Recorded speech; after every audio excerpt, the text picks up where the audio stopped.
আজ আমাদের 186তম আড্ডা এবং এই আড্ডা আজকে আবার সঙ্গীত মুখর আড্ডা। সারা সন্ধে জুড়ে আমরা গান শুনবো, গান নিয়ে গল্প শুনবো, গান নিয়ে আড্ডা হবে। আজকের আমাদের অতিথি শিল্পী শ্রীরাধা বন্দ্যোপাধ্যায়। শ্রীরাধা বন্দ্যোপাধ্যায় শুধু রবীন্দ্রসঙ্গীত নয়, বিভিন্ন গীতিকারদের গাওয়া গান উনি গেয়েছেন এবং ফিল্মেও প্রচুর গান গেয়েছেন। 2001 সালে আগমনীর আঙিনায়, 2004 সালে চির অচেনা পরদেশী, 2008-এ টাপুর টুপুর নুপুর বাজে, আমার মা 2008, হৃদয়ের কথা 2010, ত্রিজামা 2013, অসময়ের কুহু 2016, আলোর অমল কমলখানি 2021, আমার হিয়ার মাঝে 2021, এক সমুদ্র ভালোবাসা 2022। এছাড়াও কাজ তো চলছেই। আর বিভিন্ন চলচ্চিত্রে উনি গান গেয়েছেন, যেগুলোর নাম বলি: মহামিলন, পথে যেতে যেতে, সুজন সখী, জুয়ারি, কাল মধুমাস, এছাড়াও আরও অনেক। পুরস্কারে ভূষিত হয়েছেন অনেকগুলো, আমি কয়েকটা জানাই আপনাদের। 1996 সালে BFJ পুরস্কার পেয়েছেন সেরা নারী কণ্ঠ বৌমণি চলচ্চিত্রে গান গেয়ে। 2017-তে মির্চি মিউজিক অ্যাওয়ার্ড পেয়েছেন আমি তো বুঝিনি ঠিক এই গানটির জন্য। আবার সেই সেরা নারী কণ্ঠশিল্পী পুরস্কার পেয়েছেন। 2018-তে পেয়েছেন বঙ্গভূষণ পুরস্কার এবং এছাড়া তো অনেক রয়েছে। শুরুটা বলতে গেলে আমি একদম শিশু বয়স থেকে, আমরা 3 বোন, একদম ছোট থেকেই বাড়িতে গানের পরিবেশ আর কি। কারণ আমাদের বাড়ির প্রত্যেকে, আমার মা, বাবা, পিসিমারা প্রত্যেকে এত সুকণ্ঠের অধিকারী বলতে যা বোঝায়। মা আছেন, মার বয়স হয়েছে, মা বহু বছরই গান না, কিছুটা অভিমানী গান না, কারণ যা হয় তখনকার দিন তো আরও একটা কনজারভেটিভ ফ্যামিলিতে বিয়ে হলে বিয়ের সময় হারমোনিয়াম দেওয়া হয় যৌতুকে, কিন্তু হারমোনিয়ামটা তোলাই থাকে, বেরোয় না আর। তাই মা নিজে এত সুন্দর গাইতেন, বেঙ্গল মিউজিক কলেজে শিখতেন। বাবা খুব ভালো ক্লাসিক্যাল গাইতে পারতেন, বড় বড় কনফারেন্সে যেতেন, আমাদের নিয়ে যেতেন। শোনো, গান তো শোনার জিনিস, শোনার সাবজেক্ট, শ্রুতি বিদ্যা। পরে গাইবে তো, গাইতে পারলে পরে গাইবে, কিন্তু আমাদের সুরটা ভেতরে সবারই ছিল। আর খুব শোনার অভ্যাস ছিল, ছোটো থেকেই আমরা গান শুনতাম। কনফারেন্স কিছু বুঝতাম না অবশ্য ওই বয়সে, এখনই কতটা বুঝি তার ঠিক নেই, কিন্তু বাবা আমাদের নিয়ে যেতেন। তখন বড় বড় যে কনফারেন্স, তখনকার দিনে তানসেন মিউজিক্যাল কনফারেন্স, সাধারণ কনফারেন্স, এগুলো হতো। ডোবলেন তো অনেক পরে। যাই হোক, মানে ছোটো থেকে গানের পরিবেশটা ছিল বাড়িতে। আর আমার স্কুলে আর আমার একদম ছোটোবেলাটা, আমার যখন 5-6 বছর বয়স তখন কলকাতায় আসি, যদি জন্ম কলকাতায়। আমার দিদি, বড় দিদি আছেন, আমার ছোটো বোন আছেন, তারা সবাই গান করেন, কিন্তু গান সবাই করেন, কিন্তু একদম শিশু বয়সটা আমার জলঢাকায় কেটেছে। তখন আমার 3, 4, 4.5 এরকম বয়স। বাবা কর্মসূত্রে ওখানে, বাবা খুব ট্রান্সফারেবল জব, বাবা বি কলেজের ছাত্র, ইলেকট্রিক্যাল ইঞ্জিনিয়ার, প্ল্যানিং মানে পশ্চিমবঙ্গ রাজ্য বিদ্যুৎ পর্ষদের প্ল্যানিং অ্যান্ড ইঞ্জিনিয়ারিং ডিপার্টমেন্টে বা চিফ ইঞ্জিনিয়ার ছিলেন। তাই বাবা সারা জীবন কর্মসূত্রে খুব ট্রাভেল করতেন। আর যখন ছোটো ছিলাম তখন অনেক সময় জলঢাকায় কেটেছে। আমার মনে আছে যে, আমার মনে নেই, মানে আমি শোনার কথা যেটা, যে আমি যখন গাড়িতে বসে, আমার গান গাওয়া বারণ ছিল, কারণ আমি গাড়িতে বসে যখন গান গাইতাম, সেই জলঢাকা মানে সেখানে সব নেপালি মানুষ, লোকাল নেটিভ যারা, তো নেপালি কথা বেশি বলতেন অনেকে। তাদের তো প্রতিটা রাস্তা মুখস্থ নর্থ বেঙ্গলের, কিন্তু তারা পথ ভুলে যেতেন, রাস্তা হারিয়ে ফেলতেন। তারপর থেকে আমার বাবা বলছেন, মা তুমি গাড়িতে বসে গান গেও না। আচ্ছা, এটা ছোটোবেলা। তারপর কলকাতায় আসি, স্কুলে ভর্তি হওয়ার পরবর্তী জীবনে গান, মা ওইটাই বলছি, গান শেখানোটা আমাদের প্রথমটা মা প্রথাগতভাবে চাননি, কারণ মা বলেন যে কী হবে গান শিখে, আমার তো যেটা শখ ছিল সেটা তো আমি তো গাইতে পারলাম না, পেলাম না সুযোগ, বা গাইতেই পারলাম না। তোমাদেরও তো একই অবস্থা হবে, সাধারণ মধ্যবিত্ত পরিবারে যা হয় আর কি। কিন্তু আমার স্কুলে যিনি শিক্ষিকা ছিলেন, মিউজিক টিচার ছিলেন, আমাদের মিউজিক ক্লাসটা কম্পালসারি ছিল, গানটা খুব এনজয় করতাম, কিন্তু নাচতে একদম পারতাম না। এখন নাচ আমি নাচছি, আপনারা ভাবতে পারছেন করে নাচবো, তা নাচতে পারতাম না। কিন্তু আমাদের স্কুলে যত প্রোগ্রামে উনি আমাকে গান করাতেন এবং নাচও শিখতে হতো। তো উনি আমার টিচাররা করতেন কি, আমাকে ক্লাস থেকে নিয়ে যেতেন, টিচার্স রুমে নিয়ে যেতেন, ডেকে নিয়ে যেতেন। আমি খুব ছোটোবেলায়, এখন তো অনেক কথা বলি, কিন্তু কথা একদম বলতে পারতাম না, ভীষণ ইন্ট্রোভার্ট আর শাই ছিলাম, ভীতুও ছিলাম। আসলে আমরা এত প্রোটেক্টিভ লাইফ লিড করেছি, বড় হয়েছি এত প্রোটেক্টিভ লাইফে, যে বাহ্যিক মানে বাইরের জগৎ সম্পর্কে ধারণা একেবারেই ছিল না। ওই স্কুল, গানের স্কুল, তবলার মাস্টারমশাই, এই আর বাড়ির কোনো আত্মীয় পরিজনদের বাড়িতে ছুটির দিন, রোববারটাই বাবা ছুটি ছিল, বাবা আমাদের নিয়ে যেতেন বা তারা আসতেন। তখন একটা সোশ্যাল ব্যাপার, ইন্টারাকশনটা বেশি ছিল। এখন আমরা অনেক আত্মকেন্দ্রিক হয়ে গেছি। তা স্কুলের টিচার যিনি, তিনি আমাকে, মাকে বলেন তুমি গান শেখো, আমাকে বললেন, বললাম না।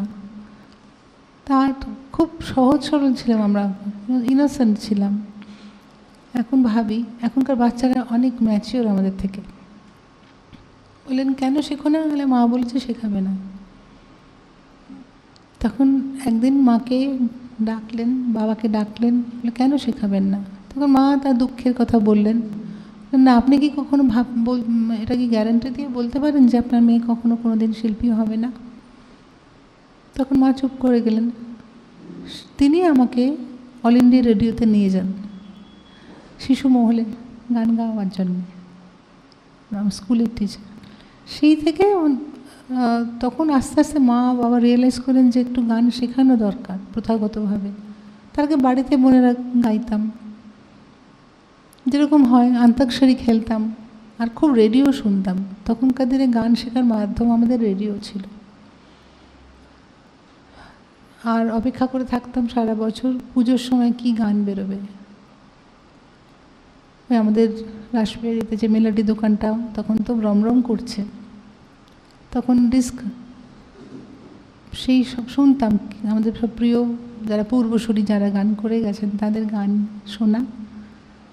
তার থেকে কিছু বেছে বেছে, সব রেকর্ড তো কেনা সম্ভব ছিল না, কিছু রেকর্ড কেনা, এইভাবে গান শোনা খুব শুনতাম। রেডিও যত গানের প্রোগ্রাম হতো সেগুলো বাড়িতে আমরা শুনতাম। এইভাবেই আমাদের, তারপরে গীতবিতানে প্রথাগতভাবে আমাদের মা বাবা ভর্তি করে দেন বোনেদের, সেখানে উচ্চাঙ্গ সঙ্গীত দিয়ে শেখা শুরু। তো ওইখানে যেটা কোর্স, 6 বছরের একটা কোর্স ছিল সঙ্গীত ভারতী, সেখানে যখন আমরা ওখানে কোর্স কমপ্লিট হয়ে গেল, তখন একটা চিন্তায় পড়লাম কোথায় শিখব। এটা আমি শর্টে বলছি, এটা অনেক বড় ঘটনা। তা ওখান থেকে প্রথম হই, গোল্ড মেডেল পাই, সব ঠিক আছে, কিন্তু পরবর্তী অধ্যায়টা কী হবে শেখার বুঝতে পারছি না। তখন অনেকে বললো এর কাছে শেখাও, ওর কাছে শেখাও। সুধীন দাশগুপ্ত আমাদের, যিনি সঙ্গীত জগতের একজন উজ্জ্বল নক্ষত্র, সুরকার, কম্পোজার, তার কাছে খুব আমার ছোটো থেকে গান ভাল লাগে, সবার গানই ভাল লাগতো। বড় বড় কম্পোজার, সলিল চৌধুরী, হেমন্ত মুখোপাধ্যায়, তা বলেন উনি শেখান, কিন্তু উনি হারমোনিয়াম বাজাতে না পারলে গান শেখাবেন না। এবার আমি পড়েছি মহা বিপদে, ছোটো থেকে গান পড়েতেই গাওয়া অভ্যাস, হারমোনিয়াম বাজাতে পারি না। এইভাবে ওনার কাছে গান কোনোরকম একটা গান তৈরি করে সে বাড়িতে প্র্যাকটিস করে গেলাম। সে ওনাকে দেখেই তো ভয় টয় কেঁপে, হাত চলে না, কখনো গলা চলে না, এই করে করে একটা গান শোনালাম।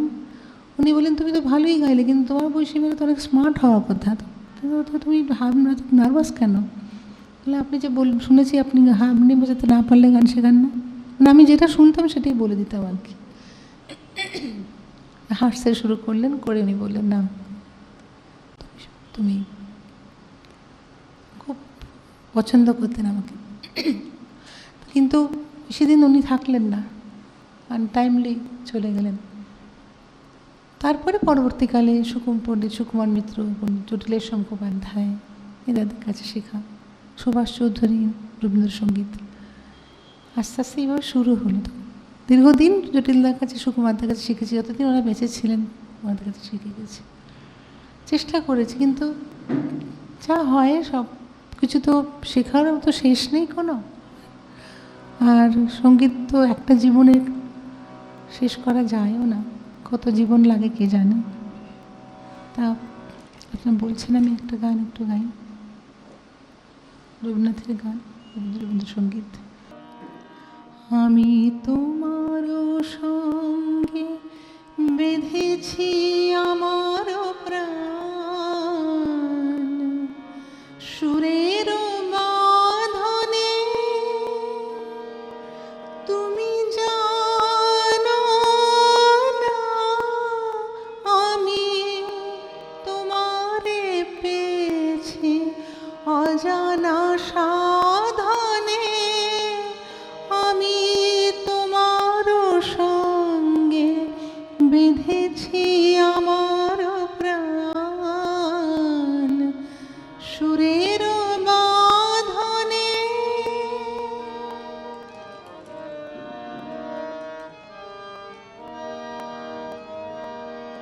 সে সাধনায় মিশিয়া যায় বকুল গন্ধ, সে সাধনায় মিলিয়া যায় কবির ছন্দ, তুমি জানো না ঢেকে রেখেছি তোমার নাম, রঙিন ছায়ার আচ্ছাদনে আমি তোমার সঙ্গে বেঁধেছি আমার প্রাণ, সুরের বাঁধনে।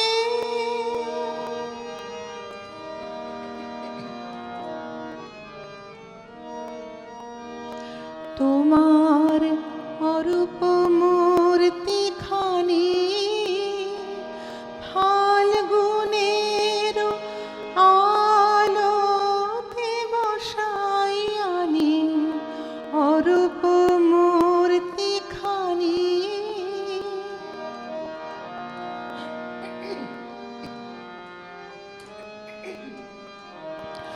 বাঁশরি বাজাই ললিত বসন্তে, সুদূর দিগন্তে বাঁশরি বাজাই ললিত বসন্তে, সুদূর দিগন্তে সোনার আভায় কাঁপে তব উত্তরী, সোনার আভায় কাঁপে তব উত্তরী, গানের তানের সে উন্মাদনে তুমি জানো না আমি তোমারে পেয়েছি অজানা সাধনে, আমি তোমার সঙ্গে বেঁধেছি আমার প্রাণ, সুরের বাঁধনে। তোমার সঙ্গে বেঁধেছি আমার প্রাণ, সুরের বাঁধনে। এটা জটিলের একটা গান গাইছি, জটিলেশ্বর মুখোপাধ্যায়ের। বাঁশিটার একটাই দোষ, বলে রাধা রাধা,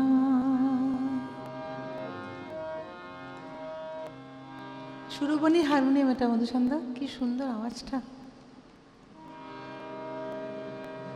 সব হারমোনিয়াম এখনো তৈরি হয় না, যেগুলো হয় এর ধারে কাছে না। বাঁশিটার একটাই দোষ, বলে রাধা রাধা, বোঝে না সে রীতি নীতি, বোঝে না সে রীতি নীতি, চেনে না তো বাধা। বাঁশিটার একটাই দোষ, বলে রাধা রাধা।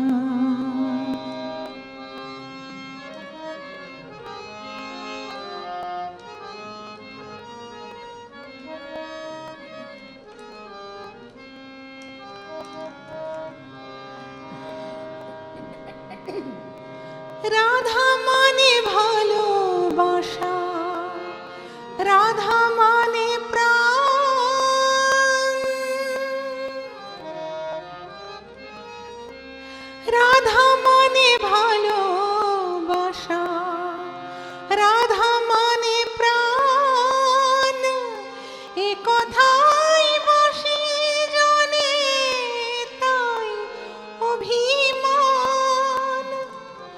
জানে না তো ননদিনীর কথায় আছে হাজার ধাঁধা, বলে রাধা রাধা।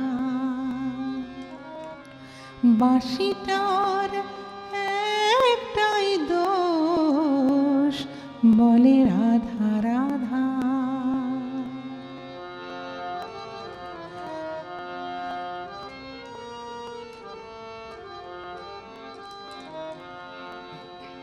পৃথিবীতে ভালোবাসা ছাড়াও কিছু আছে,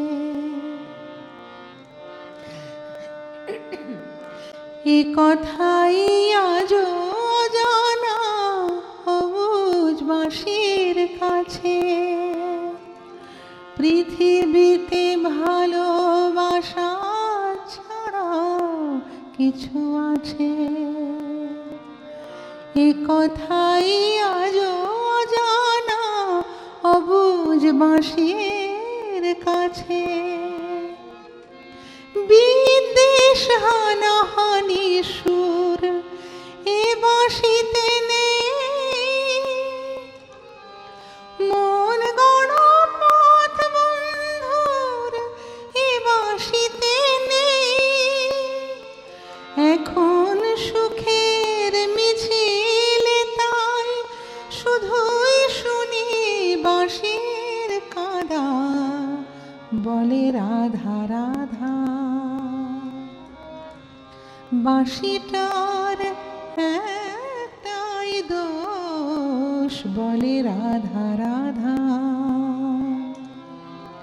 বোঝে না সে রীতি নীতি, বোঝে না সে রীতি নীতি, চেনে না তো বাধা। বাঁশিটার একটাই দোষ, বলে রাধা রাধা, বলে রাধা রাধা। গানটির বেসিক রাগটা ভৈরবের উপরে। আমার এখানে সঞ্চারিতে জটিল একটা অদ্ভুত ব্যাপার ছিল, সঞ্চারিটা গান থেকে পুরো আলাদা ভেঙে দিতেন, এটা অন্য একটা রিলিফ গানের সঞ্চারিতে পাওয়া যেত। যেরকম আমার স্বপন কিনতে পারি গানটি রাগ কিরবাণী বেশ করে রচিত, কিন্তু সঞ্চারিটা আবার মেজর কর্ডে চলে যাচ্ছে। আমার স্বপন কিনতে পারে এমন আমির কই, আমার জল ছবিতে রং মেলাবে এমন আবির কই। আমার স্বপন কিনতে পারে এমন আমির কই, আমার জল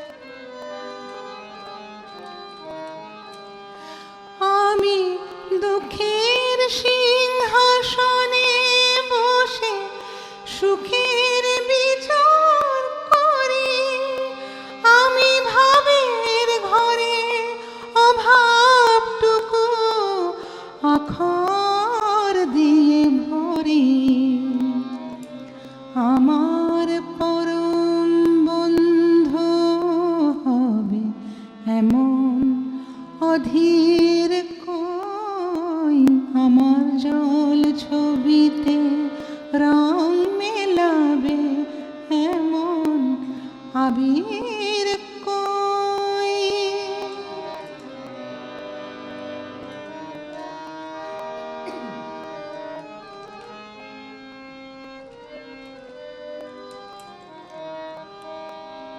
সঞ্চারটা চেঞ্জ হয়ে গেল।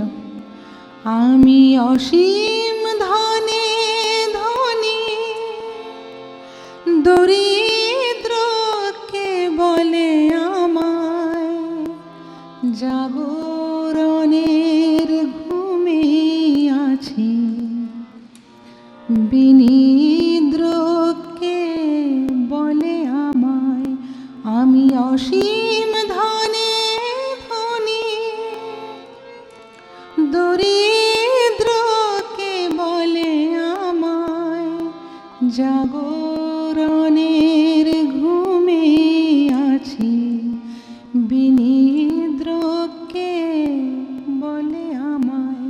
আমি পথের দিশা ভুলে গিয়ে পথে ফিরে আসি, আমি ভালোবাসার যন্ত্রণাকে অধিক ভালোবাসি।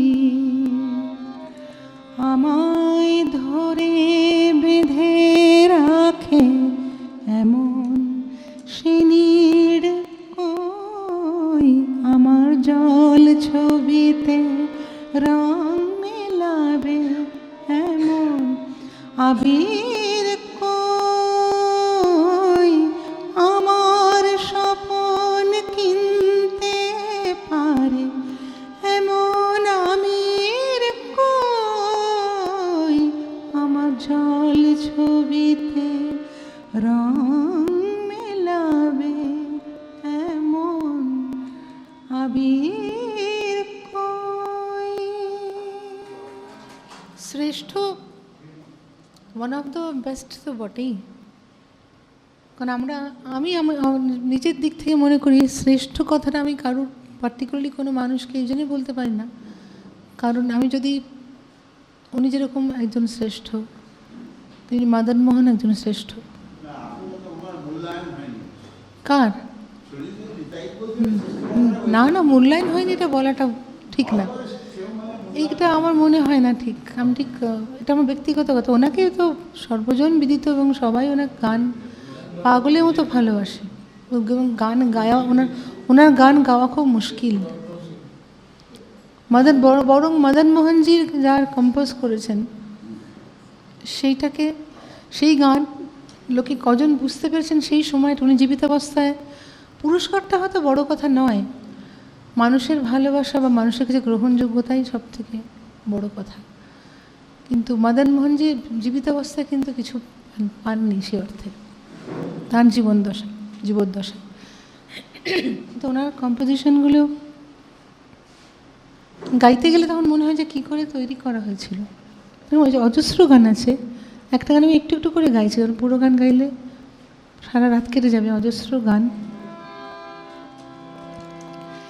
तेरी आँखों के सिवा दुनिया में रखा क्या है, तेरी आँखों के सिवा दुनिया में रखा क्या है, ये उठे सुबह चले, ये झुके शाम ढले, मेरा जीना मेरा मरना इन्हीं पलकों के तले, तेरी आँखों के सिवा दुनिया में रखा क्या है।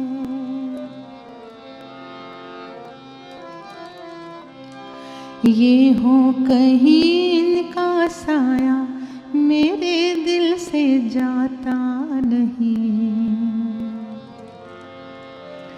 इनके सिवा अब तो कुछ भी नजर मुझको आता नहीं, ये हो कहीं साया मेरे दिल से जाता नहीं। ये उठे सुबह चले, ये झुके शाम ढले, मेरा जीना मेरा मरना इन्हीं पलकों के तले। तेरी आँखों के सिवा दुनिया में रखा क्या है। এই গানটা একটা অল্প এই গানটা ওনারা একটা আরেকটা গান একটু গিয়ে তারপর আবার অন্য গানে যাচ্ছি। এটাও একটা অসাধারণ কম্পোজিশন। বরং এই গানগুলো মানুষ কতটা বুঝতে পেরেছে ওনাকে বোঝা খুব মুশকিল ছিল। লতাজি একমাত্র গান যেভাবে রেন্ডার করেছেন উনি আর কারো আর মোহাম্মদ রফি সাহেব।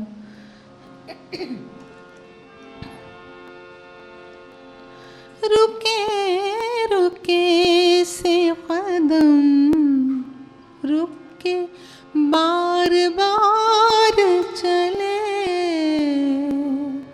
रुके रुके से कदम रुके बार बार चले,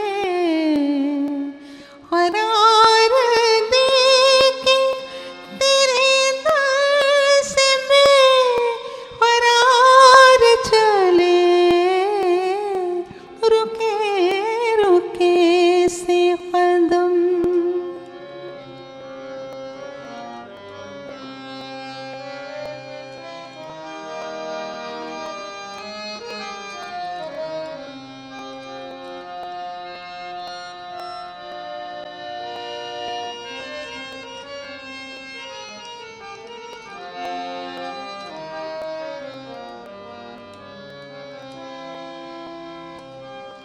सुबह आई कई बार नींद से जागे,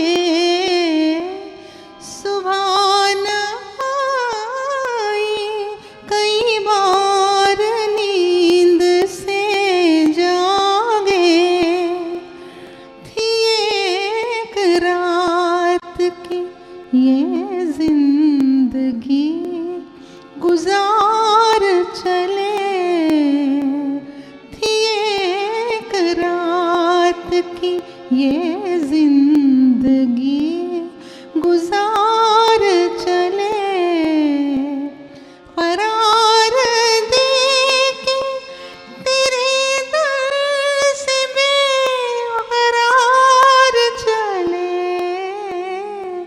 रुके रुके से कदम रुके बार बार चले, रुके रुके से कदम।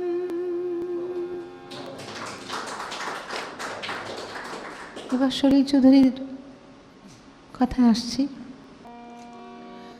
না মনও লাগে না এই জীবনে কিছু যেন ভালো লাগে না, না মনও লাগে না এই জীবনে কিছু যেন ভালো লাগে না, না মনও লাগে না।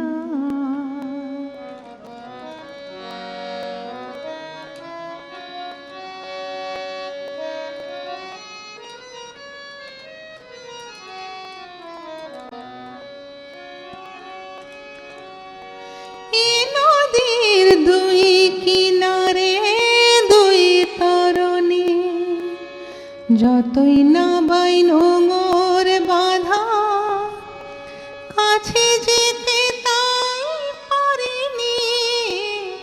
এ নদীর দুই কিনারে দুই তরণী, যতই না বাই নোঙর বাঁধা কাছে যেতে তাই পারিনি।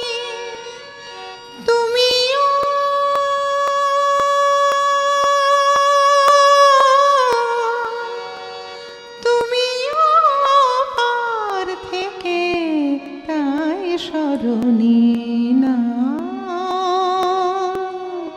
মন লাগে না।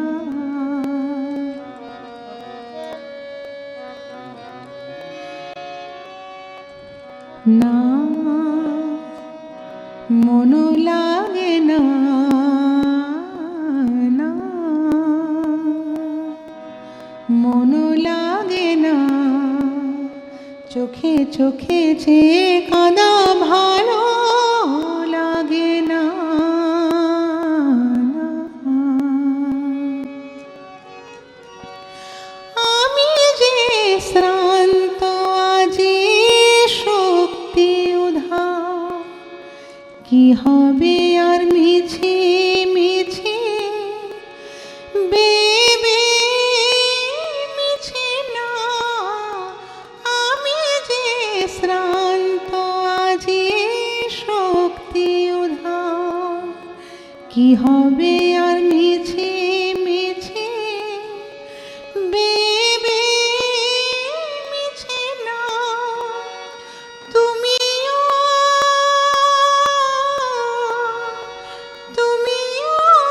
পার থেকে যাও, চলে যাও না, মন লাগে না। এই জীবনে কিছু যেন ভালো লাগে না, না, মন লাগে না।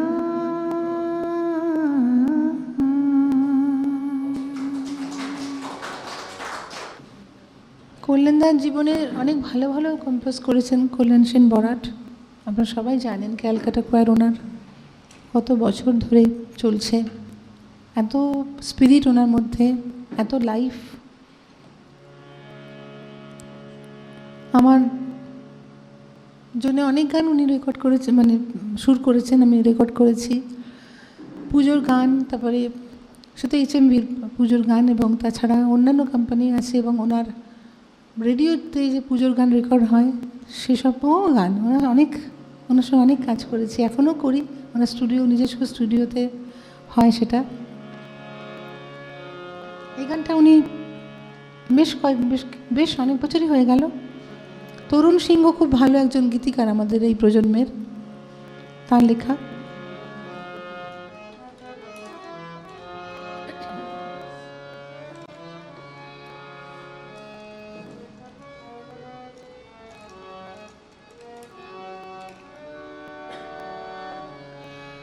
তুমি আছো তাই আমার সূর্যমুখী সকাল আসে। তুমি আছো তাই আমার সূর্যমুখী সকাল আসে। ছড়িয়ে আলোর খুশি নীল আকাশে সকাল আসে,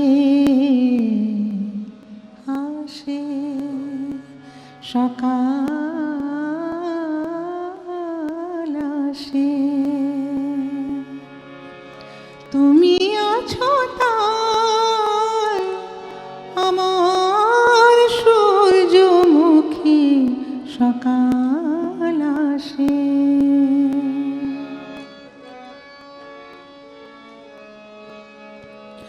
তোমার পাখির গান আমারই প্রাণের ভাষা, তোমার সোনালি রোদ আমারই আলো আশা। তোমার পাখির গান আমারই প্রাণের ভাষা, তোমার সোনালি রোদ আমারই আলো আশা। তুমি আছো তাই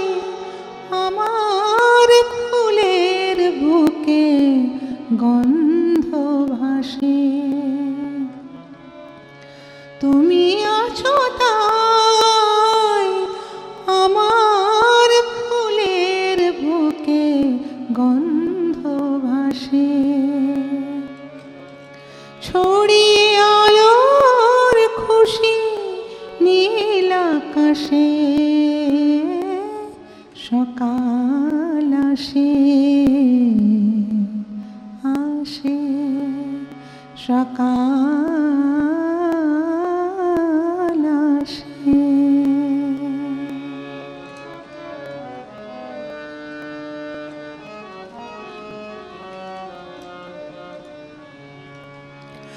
তোমার কবিতা সে তো আমারই না বলা কথা, তোমার মেঘলা দিন আমারই নির্জনতা,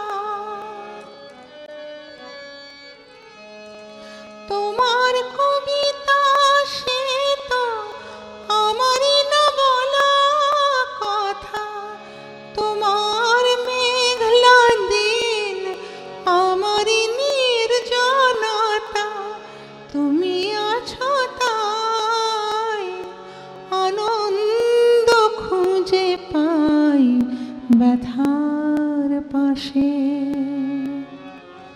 ছড়িয়ে আলোর খুশি নীল আকাশে, সকাল আসে আসে সকাল আসে।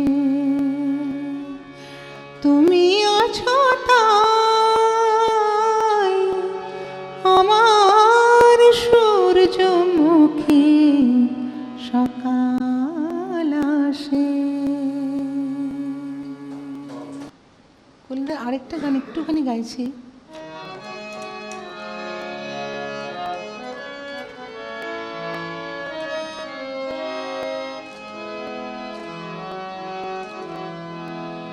এটা ওনার সুর, আর শিবদাস বন্দ্যোপাধ্যায় আরেকজন খুব বিখ্যাত গীতিকার ছিলেন আমাদের বাংলা সঙ্গীত জগতের। অনেক ভালো ভালো সৃষ্টি ওনার, গান লেখা। আর যেহেতু কল্যাণদা খুব ওয়েস্টার্ন কর্ড প্রোগ্রেশন যেটা বলে সেটা নিয়ে অনেক পড়াশুনো করেছেন, চর্চা করেছেন, এই গানটা একটা অসাধারণ, মুখরাটা বিশেষ করে, অন্তরটা তাও কম্পারেটিভলি সিম্পলার, কিন্তু স্থায়ীটা খুব শক্ত। যে কোনো গায়ক বা মিউজিশিয়ান হঠাৎ করে গাওয়া বাজানো মুশকিল।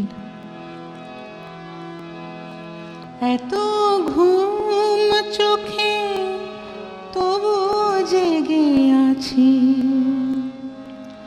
তোমার মুখ দেখব বলে,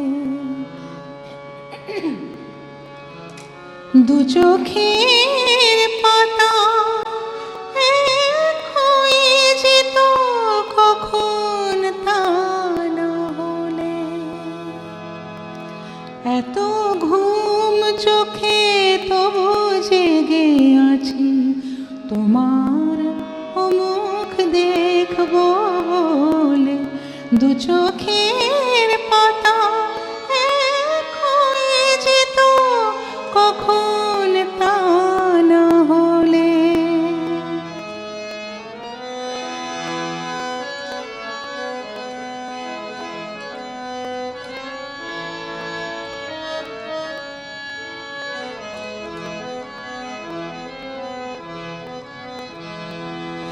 জীবনে তোমাকে হারাতে চাইনি, স্বপ্নেও খুঁজে তোমাকে পাইনি,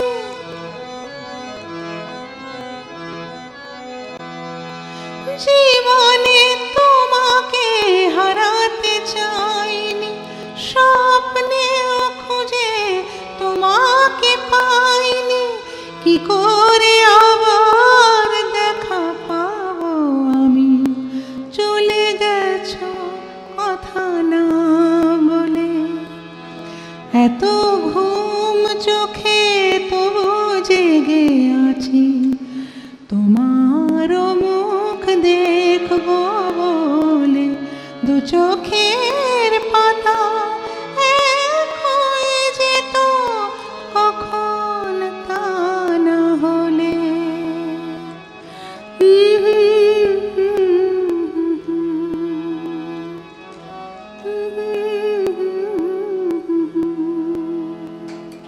একটা গান, খুব উনি আমায় বলতেন, মানে বলেন যখন দেখা যাচ্ছে দাদা এই গানটা কিন্তু এরকম গান আমি তৈরি করতে পারিনি আর। না, তা কেন বলছেন?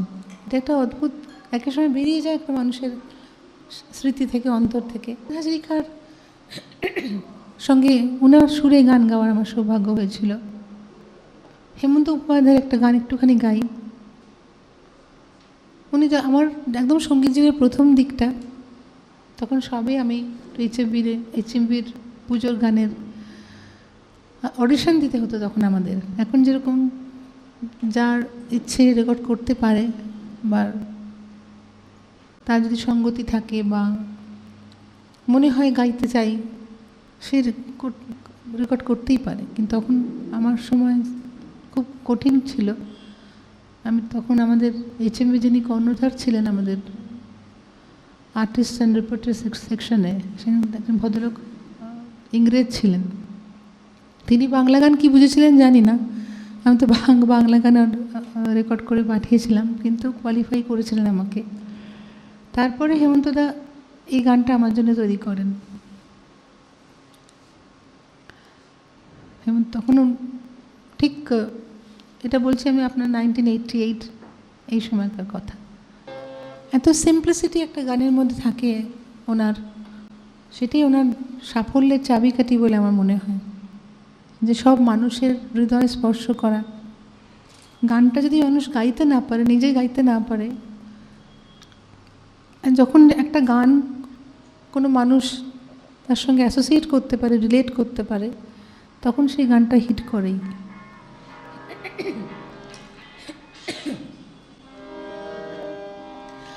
ভালো লাগা কখন যে ভালোবাসা হয়ে গেল জানি না, প্রেম এসে কখন যে ছুঁয়ে গেল মনের আঙিনা জানি না। ভালো লাগা কখন যে ভালোবাসা হয়ে গেল জানি না, প্রেম এসে কখন যে ছুঁয়ে গেল মনের আঙিনা জানি না।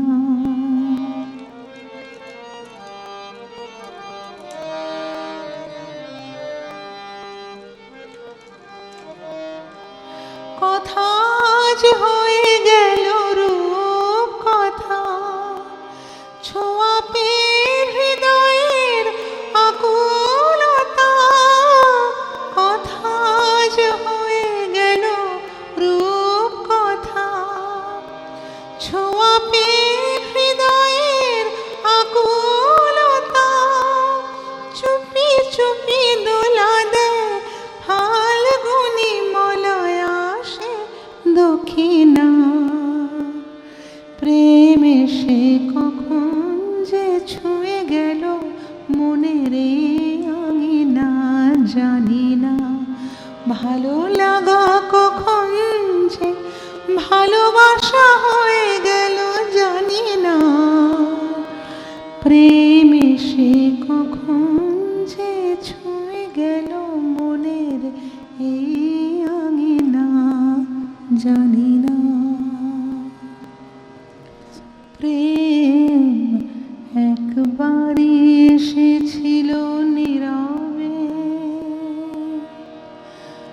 আমারই দুয়ার প্রান্তে, সে তো হায় মৃদু পায় এসেছিল পারিনি তো জানতে। প্রেম একবারই এসেছিল নীরবে আমারই দুয়ার প্রান্তে, সে তো হায় মৃদু পায় এসেছিল পারিনি তো জানতে। প্রেম একবার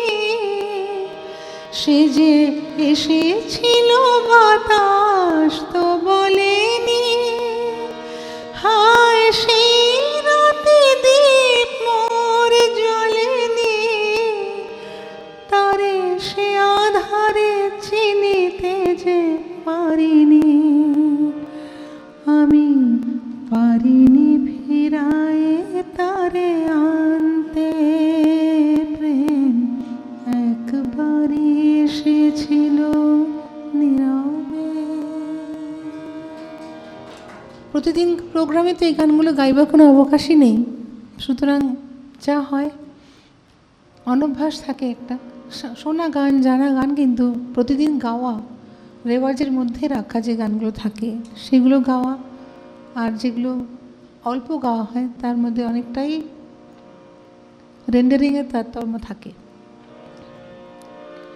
একটু ভুলভ্রান্তিগুলো মার্জনা করবেন। আমার জীবন নদীর ওপারে এসে দাঁড়ায় দাঁড়ায় বধূ হে আমার জীবন নদীর ওপারে।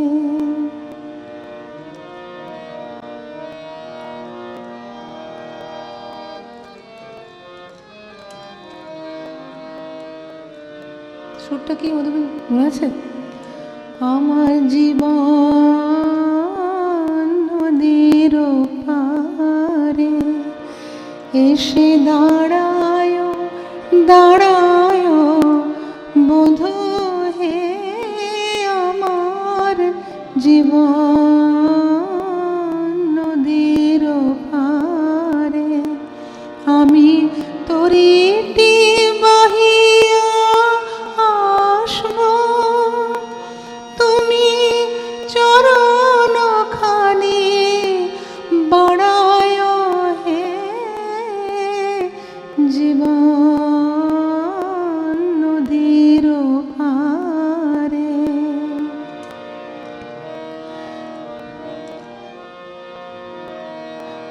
দিনের আলোটি নিভে যাবে, আধার আসিবে ফিরে, তুমি নয়নের কোণে সোহাগের দীপ জ্বালিয়া রেখো হে ধীরে। দিনের আলোটি নিভে যাবে,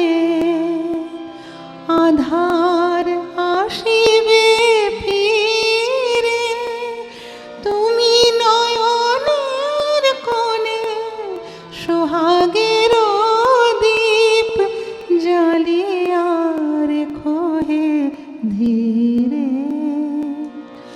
আমি আপন হারায় নিজে হারা, আমি আপন হারায় নিজে হারা, তুমি এতটুকু হারায় হারায় বন্ধু হে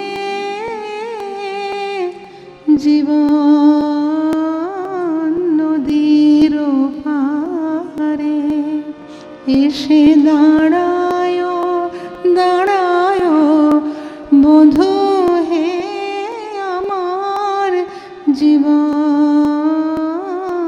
নদীর পারে। হয়তো মাইনার কিছু ডিটেলস হয়তো মিস করেছি, তা আপনাদের মনে আছে নিশ্চয়ই, তাই একটু তাই জন্য ক্ষমা চাইছি। রেগুলার গাওয়া হয় না গানটা একদম। আপনি আস্থা ছবির গানটা একটু শুনতে চাইছিলেন। আস্থাতে দুটো গান ছিল আমার, এই গানটা বেশি মানুষের কাছে পৌঁছে গেছে, কিন্তু আরেকটি গান ছিল ওটা একটুখানি গাইছি, কারণ যে গানটা কম শ্রুত মানুষের কাছে, কিন্তু খুব সুন্দর একটি কম্পোজিশন। গুলজারজি লিখেছিলেন গান, দুটো গান, এবং পণ্ডিত যশরাজের ছেলে সারংদেব উনি সুর করেছিলেন আস্থা ছবিতে, বাসু ভট্টাচার্য পরিচালনা করেছিলেন। তন পে লগতি কাঁচ কি बूंदे मन पे लगे तो जाने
গান।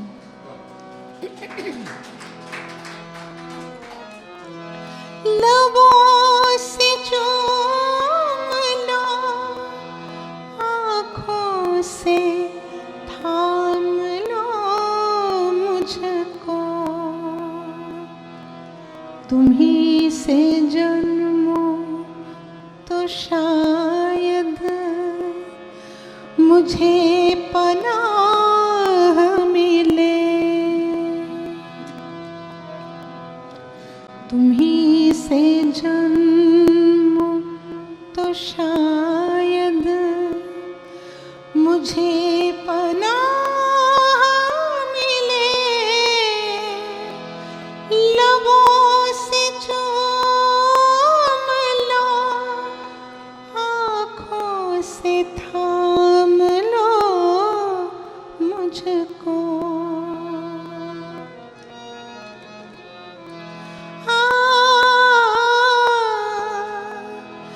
मैं आरज़ू की तपिश में पिघल रही थी कहीं, तुम्हारे जिस्म से होकर निकल रही थी कहीं, बड़े हसीन थे, बड़े हसीन थे जो राह में गुनाह मिले, तुम्ही से जन्मो तो शायद मुझे पनाह मिले, तुम्ही से जन्मो तो शायद मुझे पनाह मिले, लबों से चूम लो, आँखों से थाम लो मुझको। আরডি বর্মনের সঙ্গে কাজ করার কথা হয়েছিল, কিন্তু সেটা আর হয়ে ওঠেনি, কারণ 1942 লাভ স্টোরি যখন উনি করলেন তারপরেই তো ওনার মানে রিলিজের আগেই উনি চলে গেলেন। তাই আর সেই সময়টা আমি কলকাতায়, উনি আমাকে বম্বেতে কথা হয়েছিল আমার সঙ্গে ফোনে, কারণ উনি চেয়েছিলেন, আমি তো চাওয়াটা আমার তো একটা কী বলবো আমার স্বপ্নের জায়গা ছিল, কিন্তু সেটা হয়নি, যেরকম সলিল চৌধুরীর ক্ষেত্রেও হয়নি। সলিল চৌধুরী পুজোর গান করবেন সব ঠিক ছিল, সেটা অন্য কারণে হয়নি, আমি আমার এর বেশি বলতে পারছি না, কারণ ওরা পারিবারিক কারণে উনি করতে পারেননি, ওখান থেকে একটা বাধা সৃষ্টি এসেছিল। তাই উনি বললেন যে আমি যদি বেঁচে থাকি, খুব অসুস্থ ছিলেন তো সামনের বছর, তাহলে তোমার গান নিশ্চয়ই করব।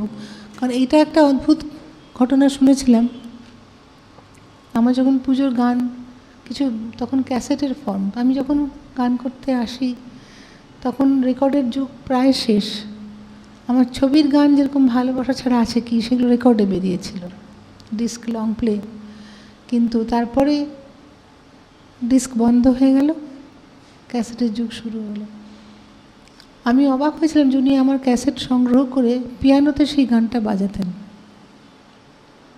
কিছু কিছু গান ভালো লাগলে উনি পিয়ানোতে সেগুলো, সত্যিকার শিল্পী যারা তারা তো এরকমই হবে।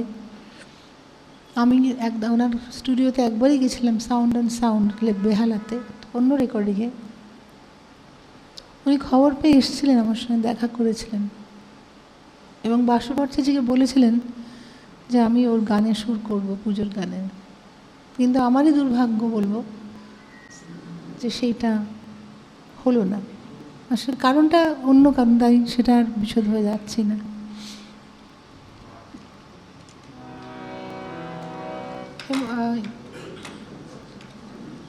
শ্যামল মিত্র সুরে একটি গান আমি ওনার সঙ্গে ডুয়েট গিয়েছিলাম, দু লাইন গাইছি মহামিলন বলে ছবিতে। তখন ওরা ওই সেই সময়টাকে ছিল নতুন নতুন যারা কে ভালো গাইছে বা একটু নতুন কোনো গায়িকা বা গায়ক তাদের খুঁজে বের করা হতো, খবর নেওয়া হতো যে কে গাইছে ভালো, দেখো তো কে ভালো গাইছে বা কারোর গলা ভালো আছে, সিনেমায় গাইবার উপযোগী কোনো গলা।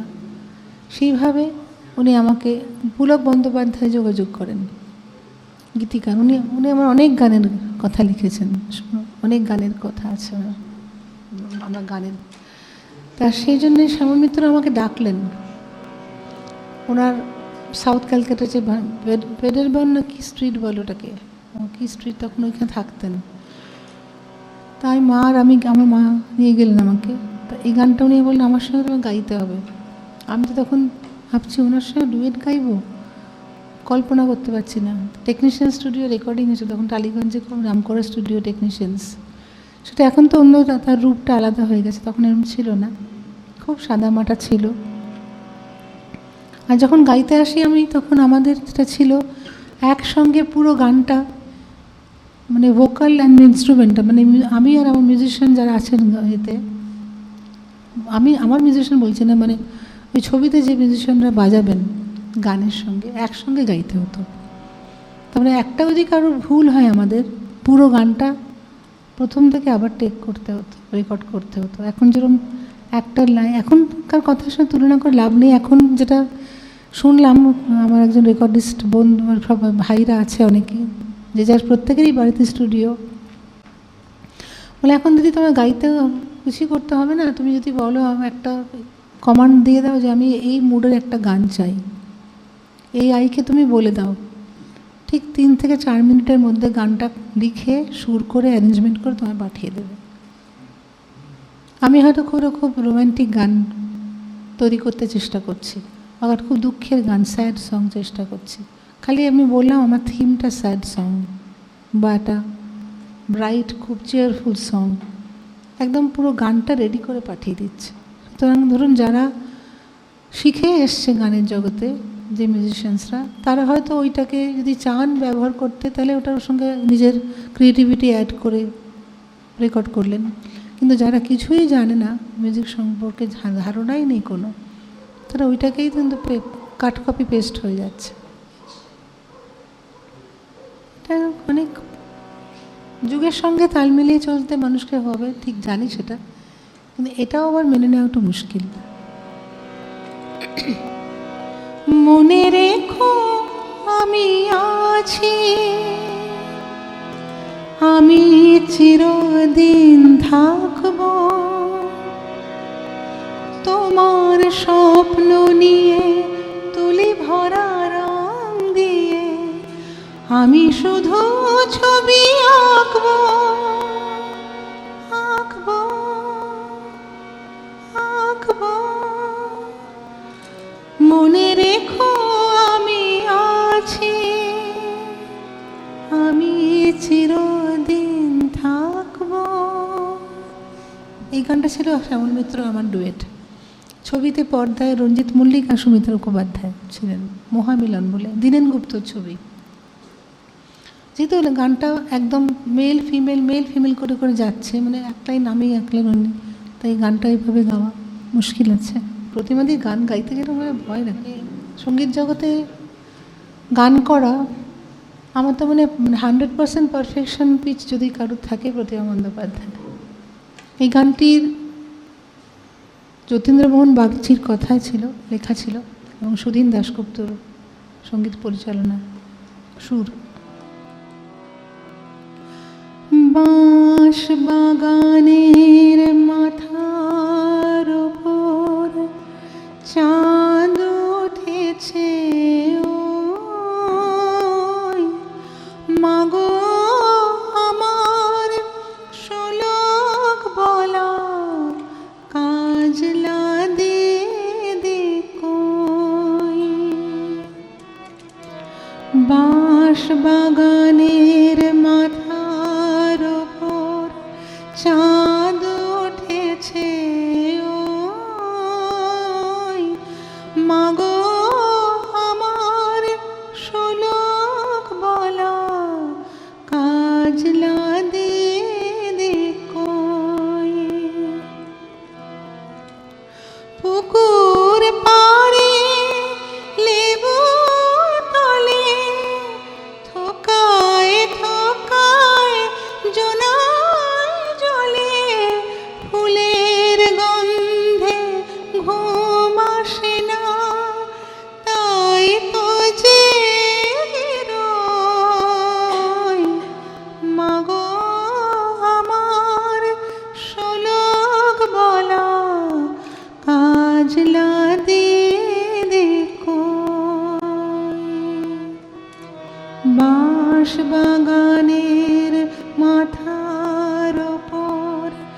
চাঁদ উঠেছে ওই মাগো আমার শোলক বলা কাজলা দে কই। আমি একটু আরেকজনের সুরকার, খুব প্রিয় সুরকার আমার, একটা গান একটা লাইন গাই। নচিকেতা ঘোষ। যদি জানতে চাও তুমি এ ব্যথা আমার কতটুকু, তবে বন্দি করা কোনো পাখির কাছে জেনে নিও। যদি দেখতে চাও আমার ভিজে যাওয়া চোখ দুটো, তবে জলে ডোবা কোনো পদ্ম ফুল দেখে নিও। যদি জানতে চাও।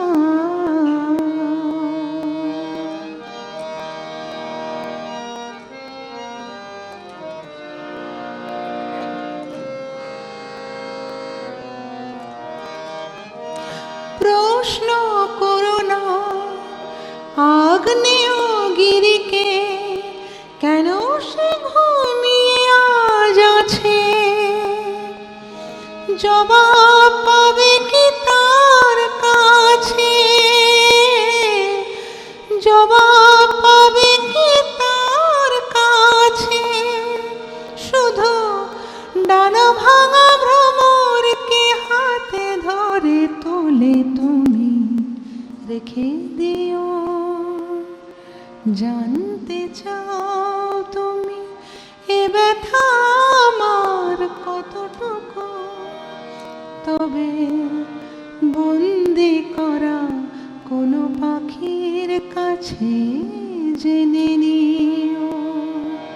যদি দেখতে চাও আমার ভিজে যাওয়া চোখ দুটো, তবে জলে ডোবা কোনো পদ্ম ফুল দেখে নিও। যদি জানতে চাও। वो शाम को अजीब थी আপনি বলেছেন এই গানটা দিয়ে দিলেন, একটুখানি গাইছি। আসলে কি এইসব গান না হারমোনিয়াম দিয়ে গাইছি ঠিক আছে, তবলা থাকলেও ঠিক ছিল, কিন্তু যা সব মিউজিক কম্পোজ করেছেন ওরা, সেগুলো না থাকলে খুব কিরকম ফাঁকা ফাঁকা লাগে আর কি। वो शाम कुछ अजीब थी,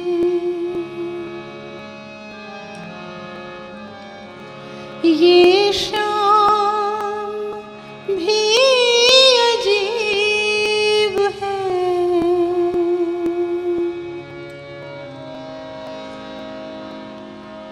वो कल भी पास पास थी, वो आज भी करीब है। वो शाम कुछ अजीब थी।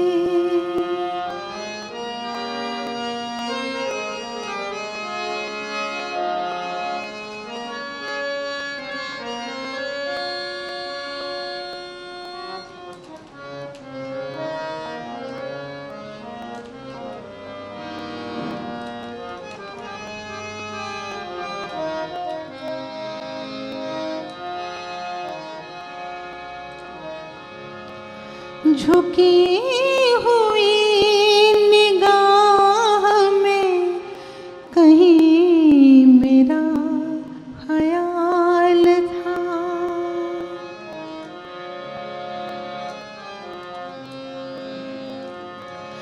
दबी दबी हंसी में एक हसीन सा गुलाल था।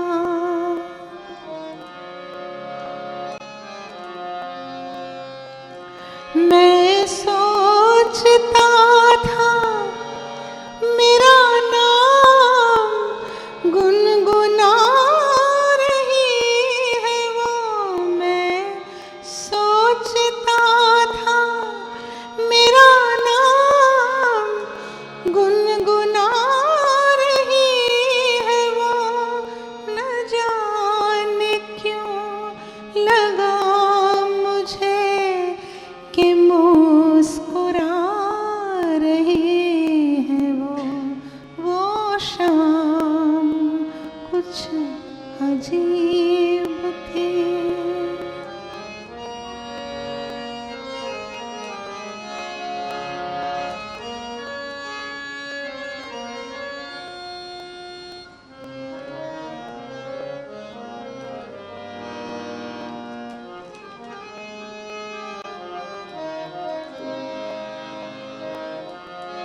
कुछ अजीब थी ये शाम भी अजीब है, वो कल भी पास पास थी, वो आज भी करीब है, वो शाम कुछ अजीब थी।